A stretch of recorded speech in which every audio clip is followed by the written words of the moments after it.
हाय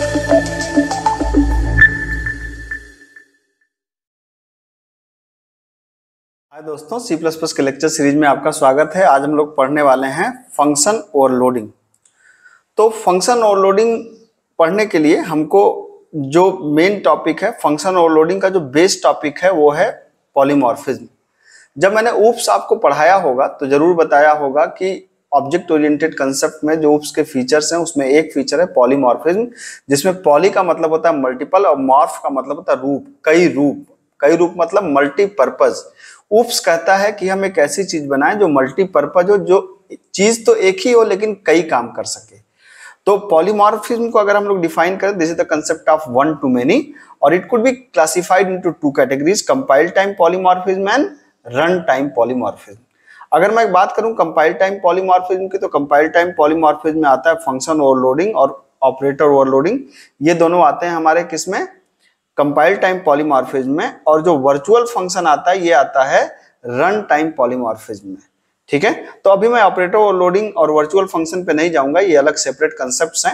अभी जो मैं बात करूंगा वो बात करूंगा फंक्शन ओवरलोडिंग पे। एक बार मैंने आपको ब्रीफ दे दिया कि आप कभी एग्जाम वगैरह में आपको ये याद रहे। ठीक है, तो अब आइए बात करते हैं कि क्या होता है फंक्शन ओवरलोडिंग। तो फंक्शन ओवरलोडिंग का मतलब होता है जब एक क्लास में, ध्यान से सुनिएगा बात को, जब एक क्लास में एक नाम के कई फंक्शंस हों और अलग अलग आर्गुमेंट देने पे वो अलग अलग ऑपरेशन परफॉर्म करें, अलग अलग आर्गुमेंट देने पे वो अलग अलग ऑपरेशन परफॉर्म करें, तो इस कंसेप्ट को बोलते हैं फंक्शन ओवरलोडिंग। ठीक है, मतलब फंक्शन का नाम एक होगा लेकिन आर्गुमेंट्स उनके अलग अलग होंगे और अलग अलग आर्गुमेंट देने पे वो अलग अलग काम करेंगे। अब बात आती है यार कि इतना तमाशा करने से फायदा क्या होगा। ठीक है, फायदा ये होगा कि जैसे मान लीजिए कि मुझे रेक्टेंगल का एरिया निकालना है और मुझे निकालना है स्क्वायर का एरिया। तो मान लीजिए मैं डेवलपर हूं, मैंने एक फंक्शन बनाया कि भाई रेक्टेंगल का एरिया निकालना है, तो मैंने एक फंक्शन बनाया रेक्टेंगल एरिया। ठीक है, तो रेक्टेंगल की एरिया का फंक्शन बनाया, हमने कहा इसमें लेंथ और ब्रेथ पास कर दो तो एरिया बता देगा ये फंक्शन। मैं डेवलपर हूं, मैंने बना दिया यूजर के लिए। यूजर ने कहा भाई मुझे स्क्वायर का भी एरिया चाहिए, तो मैंने कहा ठीक है भाई एक स्क्वायर का भी एरिया बना लो, SQR एरिया। ये फंक्शन बना दिया, मैंने कहा तुम इसमें साइड पास कर दो तो साइड इंटू साइड स्क्वायर बता देगा, है कि नहीं। तो इसका मतलब ये हुआ कि रेक्टेंगल के एरिया के लिए हमने एक फंक्शन बना दिया और स्क्वायर के एरिया के लिए हमने एक फंक्शन बना दिया। यहां तक बिल्कुल ठीक बात है, लेकिन आप खुद से ही सोचिए कि अगर 50 चीजों की एरिया निकालना हो तो क्या 50 फंक्शन बनाना उचित है। अगर हम इतने ढेर सारे फंक्शन बना देंगे तो यूजर को याद रखना थोड़ा मुश्किल होगा। ठीक है, तो इसके लिए प्रोग्रामिंग ने हमको सुविधा दिया कि यार दो फंक्शन मत बनाओ, आप एक ही फंक्शन बनाओ। किस नाम से, एरिया नाम से। और इस एरिया फंक्शन के अंदर एक बार आप लेंथ पास करा दो, ब्रेथ पास करा दो तो ये रेक्टेंगल की एरिया बना देगी, और इसी एरिया के अंदर एक बार आप साइड पास करा दो तो साइड इंटू साइड मतलब स्क्वायर की एरिया बता देगी आपको। तो ये हो गया, इस कंसेप्ट को बोलते हैं मेथड ओवरलोडिंग। तो फंक्शन का नाम एक है, अलग अलग आर्गुमेंट के हिसाब से अलग अलग काम करेंगे। इससे फायदा किसको हुआ, इससे फायदा हुआ यूजर को कि उसको कई नाम याद रखने नहीं पड़ेंगे, उसको सिर्फ एक फंक्शन का नाम याद रखना पड़ेगा, बस नंबर ऑफ आर्गुमेंट बता दीजिए, काम कर देगा। इससे पहले क्या था कि पहले अलग अलग फंक्शन का नाम याद रखो, फिर उसके आर्गुमेंट याद रखो, तब अकॉर्डिंगली तो थोड़ा मुश्किल था। अब यहाँ पे देखिए मैंने कुछ क्वेश्चंस को कर रखे हैं। यहाँ पे पहला क्वेश्चन तो वही है जो मैं नीचे आपको समझा रहा था कि आप बनाइए किसका, एरिया नाम का फंक्शन बनाइए जो स्क्वायर या रेक्टेंगल की एरिया देगा। ठीक है, और 3 प्रैक्टिस क्वेश्चन भी मैंने आपको दे रखे हैं, आप तीनों प्रैक्टिस क्वेश्चन को करिएगा। नहीं हो पाएगा तो कमेंट बॉक्स में लिखिएगा, मैं फिर से इसको इस पे भी वीडियो बना दूंगा मैं आपको।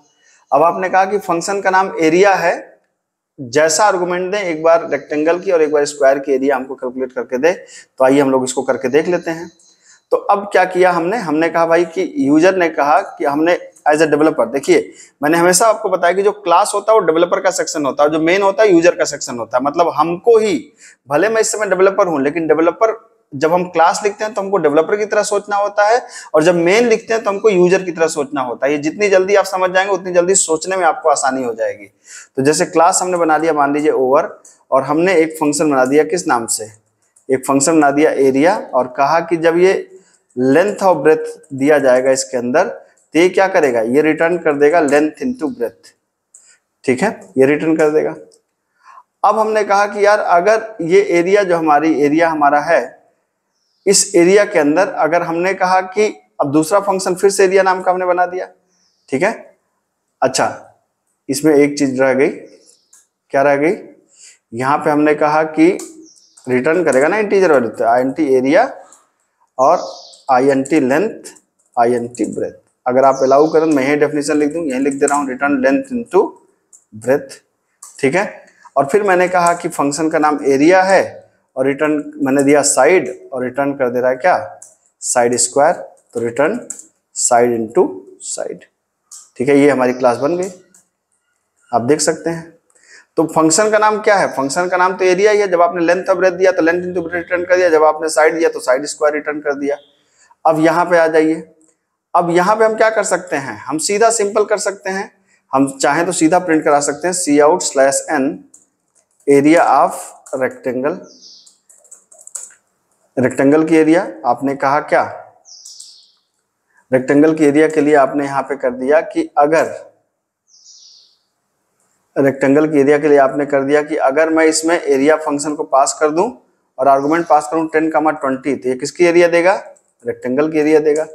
और इसी के अंदर मैंने कहा कि एरिया ऑफ क्या है, स्क्वायर, मैं स्क्वायर की एरिया पास कर दूं और यहां पर मैं चाहता हूं कि स्क्वायर की एरिया आ जाए, तो मैंने पास कर दिया, मान लीजिए 12 पास कर दिया, तो स्क्वायर की एरिया 12 × 12 आ जाएगी, ठीक है। आप इसको रन करा के देख सकते हैं। ये एरिया फंक्शन है, ये क्या कर रहा है,